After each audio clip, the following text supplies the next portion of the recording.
I get it set, and then I push buttons, and it changes the aspect of the video or pictures or whatever. That's it.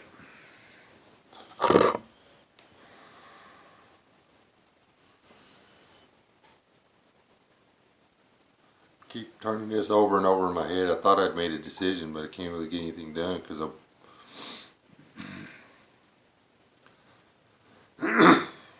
well, not 100% sure what I want to do.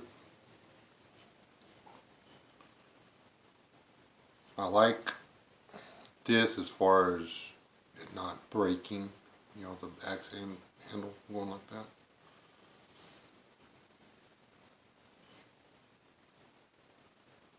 But I'm gonna do the spike first. I've got to have some time to run the forge and swing the hammer and everything. Because where's the camera? It's not really enough light. There we go. See how thick it is? Well, right there to scale, or at the end of my finger, that's a 1/4 inch. And then it climbs up here at the hole. That's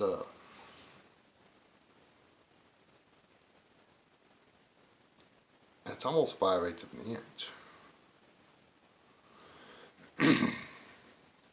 And have a forge. This thing didn't cost me anything. Now I could take a grinder and I could shape it up more, but I really think I could take that forge and heat this up, and I think I can move some of this metal right here this way, out this way, and if I do it right, I should be able to bring this end up and this end further down. I should be able to wind up. I should be able to gain 3/4 of an inch down here on the beard, and that much or more up here. I'll still have the weight on the blade, but it'll be thinner. This profile will be thinner. I just gotta be careful not to smack it back here, or I'll mess up this hole. But since I've got to cut the, or you know, form the axe handle myself, doesn't matter. And I think I'm gonna take some of that off because this is still really heavy. I haven't weighed it, but a pound and a half, 2 pounds maybe.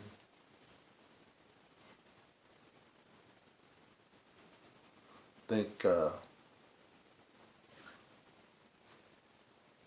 it's 2 pounds. So yeah, but I'm gonna make my spike first to find out if I can do it without destroying the steel, because that's just like, that's a massive amount of iron, and it's actually thicker on this side. There's more metal here than there is back here. This thing rolls. It's actually rounded. The center of the blade here is thicker than the 2 outside edges were. When you get to the middle, there's actually more metal in the middle of the axe. There's more meat in the middle of this axe head. So I know that I can make this beard longer if I'll be able to retreat the steel. And as cool as the spike would be, that's pretty much all it was going to be, was something cool to have. Because I'm not going to go ice climbing, or, you know, I don't really intend on spiking any, what do you call them, zombies or anything. And me personally, I don't think a spike's a good weapon anyway, because once you bury that sucker in there, you got to rip it back out. An axe, same way.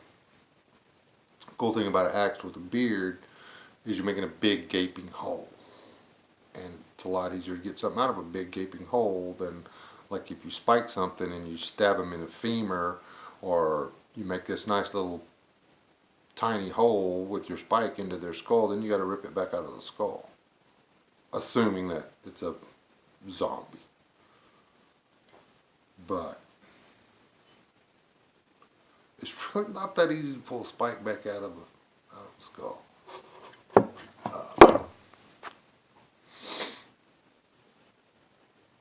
Just saying that bone's really hard.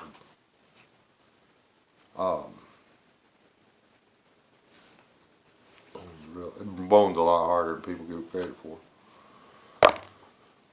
So, yeah, we're going to start with the spike. And if it works, then we're going to take a chance on running that.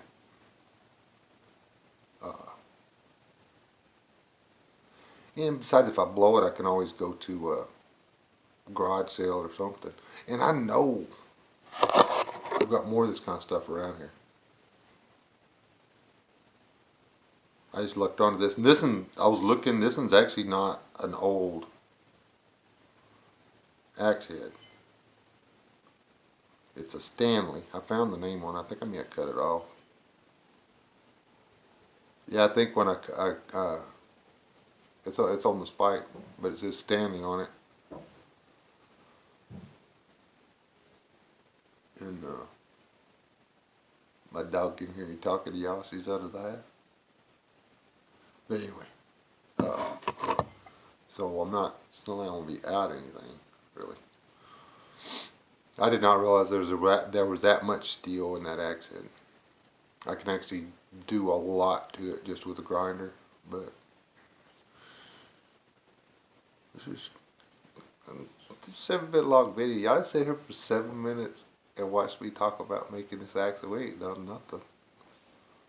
Either I gotta get a life or y'all do. But anyway, stick with me on this. Don't give up on me. Oh, just that kind of a cool deal. I've been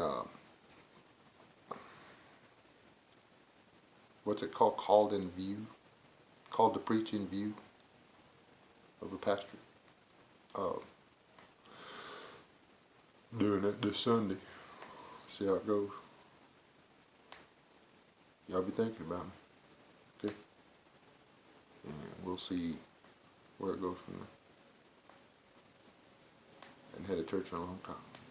But we'll see what goes. Yeah. Homesteading, full-time job, and a church. That's a lot. And I got to build this axe. Or I could just talk about it for like 2 years. And on today's installment, we're going to talk about this axe that I'm still afraid to do anything with because we're going to do something with it, even if it's wrong. Like I say, even if it shatters into a million pieces, I'll still have something I put in my cannon and launch shrapnel at zombies.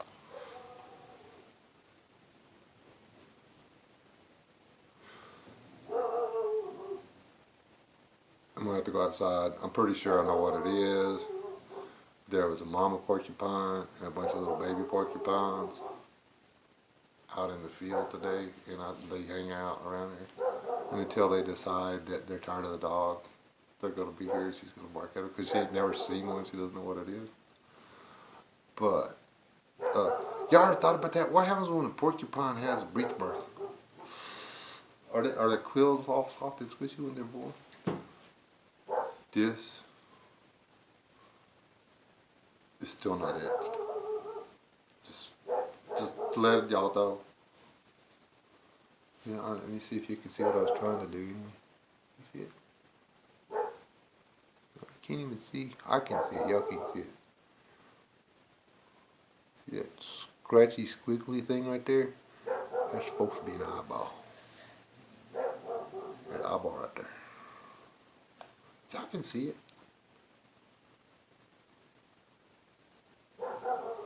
But it's just faint. It looks like it looks like the rust pattern. It didn't like burn it in there.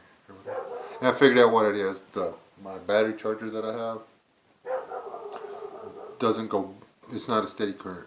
It charges, drops, charges, drops, charges, drops, charges, drops. So I've got to get a steady deal, which I've already figured out how to do. I'm going to use a 24 volt DC transformer. Outside the box. Bye. Sorry the video sucked, guys, but you know, hey, I'm a busy man. Let's go hunt some porcupine.